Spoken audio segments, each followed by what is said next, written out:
Hai, selamat pagi buat anak-anak Bapak kelas 81 dan kelas 82. Kembali lagi berjumpa dengan saya, Bapak Erik Iskandar Tambun, yang membawakan bidang studi Bahasa Indonesia. Nah, pada pertemuan ke-13 ini, kita akan melanjutkan materi kita tentang iklan, slogan, dan poster. Nah, pada pertemuan ini, kita akan melanjutkan materi kita selanjutnya. Nah, mari kita perhatikan supaya waktu kita juga tidak. Nah, yang akan kita pelajari adalah jenis iklan, slogan, dan poster. Ya, kita lihat. Jadi, jenis iklan ini dibagi menjadi 3 bagian. Nah, tentu Bapak akan menjelaskannya secara sederhana tanpa memperdalam karena iklan ini sudah bisa dilihat, disaksikan anak-anak kami bahkan setiap hari, baik itu di televisi, di radio, maupun di internet. Artinya, ini bukan pelajaran yang asing bagi kita. Nah, iklan itu jika berdasarkan isinya, dia dibagi menjadi 3, yakni iklan pemberitahuan, iklan penawaran, iklan layanan masyarakat. Ya, itu berdasarkan isinya. Jadi, iklan itu kalau iklan pemberitahuan bisa saja seperti memberitahukan informasi seperti misalnya akan ada kampanye akbar misalnya, itu bisa disebut sebagai iklan pemberitahuan juga jika diambil dari isinya. Kalau iklan penawaran berarti dia menawarkan suatu barang dan jasa, itu bisa yang kita lihat di televisi. Kalau iklan layanan masyarakat bisa berupa menyadarkan masyarakat akan pentingnya suatu informasi, termasuk itu membuang sampah pada tempatnya, itu termasuk iklan layanan masyarakat. Termasuk juga itu wajib belajar 9 tahun. Jika diambil dari isinya, itu iklan layanan masyarakat.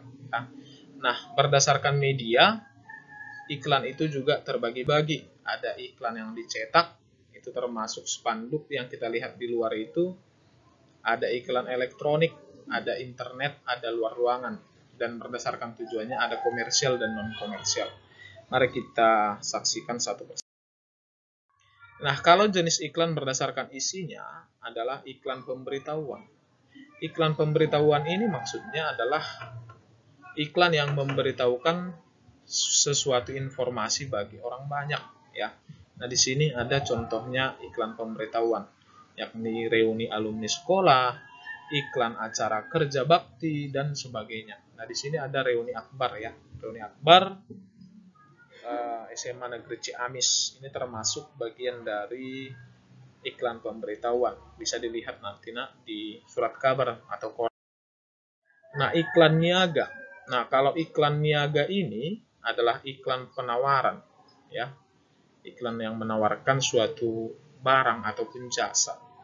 Nah, ini biasanya memasarkan sesuatu barang. Termasuk yang di sini adalah iklan Indomie, ya, Indomie goreng. Jadi penjualan makanan. Boleh juga iklan jasa seperti Grab, kemudian Gojek dan sebagainya. Nah, di sini ada iklan jasa pengobatan dan sebagainya. Nah, inilah contoh iklan niaga. Berarti dia menjual suatu barang atau jasa. Ya, iklan layanan masyarakat. Iklan layanan masyarakat ini contohnya menghemat listrik, melarang buang sampah sembarangan, dan sebagainya. Itu adalah bagian dari iklan layanan masyarakat. Contoh seperti yang Bapak buat di sini, orang beriman membuang sampah pada tempatnya. Inilah contoh layanan masyarakat. Nah, iklan layanan masyarakat ini tentu tidak akan menawarkan suatu barang atau jasa. Dia tidak memperjualbelikan suatu barang atau jasa. Itu kalau iklan layanan masyarakat. Sifatnya itu hanya memberitahukan atau menyadarkan masyarakat atau orang banyak. Itulah iklan layanan masyarakat. Artinya informasi penting yang disampaikan itu tidak bersifat komersial, tidak menjual. Nah, itu dia. Dia hanya menyadarkan atau memberitahukan kepada masyarakat. Berikutnya, jenis iklan berdasarkan media. Nah, kalau iklan cetak, itu adalah iklan yang dipasang menggunakan teknik cetak. Biasanya bisa di print, letterpress, di sablon, ya. Contohnya seperti yang kita lihat di depan ini ada contoh iklan cetak, yakni dari koran, ya. Dari koran. Ada yang di print. Contohnya itu seperti mobil Isuzu Traga, ya, Suzuki. Nah, itu juga bagian dari print. Cetak itu seperti koran. Nah, kemudian itu iklan elektronik, ya. Iklan elektronik berarti iklan yang menggunakan media elektronik. Biasanya kita lihat di televisi, radio, dan sebagainya. Namanya juga elektronik, ya. Ia menggunakan suara, gerak, dan gambar. Itu yang kita lihat iklan itu kelebihan iklan elektronik. Iklan internet. Nah, anak-anak kami tentu setiap menggunakan yang namanya media sosial akan diperhadapkan dengan iklan, ya. Karena semua baik itu media sosial, YouTube dan sebagainya itu sudah ada iklan di dalamnya.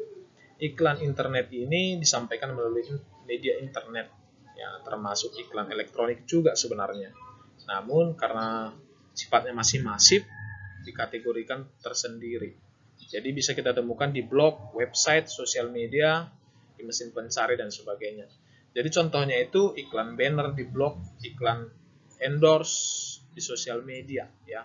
Kalau misalnya kamu lihat artis-artis YouTuber, mereka tuh biasanya sudah dipasangkan iklan, ya, sudah ada iklan. Ketika kita menonton YouTube tiba-tiba ada iklan. Nah, itu disebutlah sebagai iklan yang dipasang ke YouTube-nya atau banner di blog atau endorse katanya. Kita sering melihat artis-artis itu mengajak masyarakat untuk memakai suatu produk. Nah, itu bisa dikatakan endorse, ya. Nah, selanjutnya iklan luar ruangan. Nah, kalau iklan luar ruangan ini disebut juga out of home, ya. Iklan yang medianya mencakup masyarakat yang berada di luar rumah. Sasarannya itu orang-orang yang berada di luar rumah. Sering kita temukan ini di jalanan, ya, baik dalam bentuk besar maupun kecil. Nah, ini disebutlah iklan ruangan seperti baliho, spanduk, dan sebagainya. Itu adalah bagian dari iklan luar ruangan.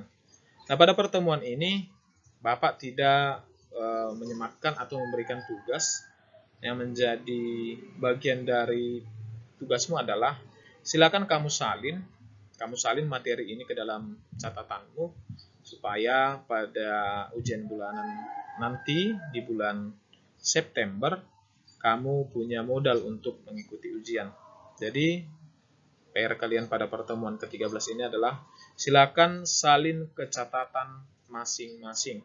Catatkan bagian-bagian yang penting, tetapi menurut Bapak semua itu adalah penting, kamu salin saja ke catatan. Sampai di sini pertemuan kita. Salam sehat, selamat pagi.